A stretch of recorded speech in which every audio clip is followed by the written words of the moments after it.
Les questions qui se posent sont évidemment relatives au profil du mineur. C'est donc un garçon de 14 ans à ce jour qui n'avait pas d'antécédents pénaux. C'est un jeune homme qui était suivi sur le plan éducatif quasiment depuis sa naissance, étant d'abord placé en famille d'accueil où il a subi des violences de la part de la famille d'accueil, violences qui ont abouti à la condamnation de l'assistante familiale en 2024 par la Cour d'appel de Colmar.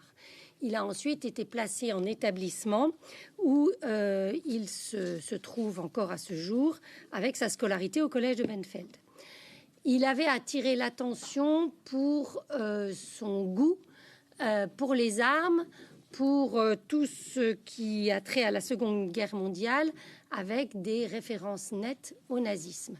Cet état d'esprit avait inquiété et il avait fait l'objet à la fois de mesures éducatives et de sanctions de la part de l'établissement pour avoir fait notamment des dessins qui avaient été jugés inquiétants par les personnes qui le prenaient en charge.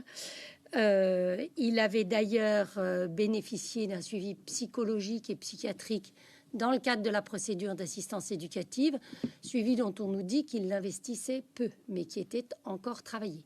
Il avait aussi un suivi au titre de son handicap, qui était reconnu comme tel et qui lui valait un soutien particulier au collège.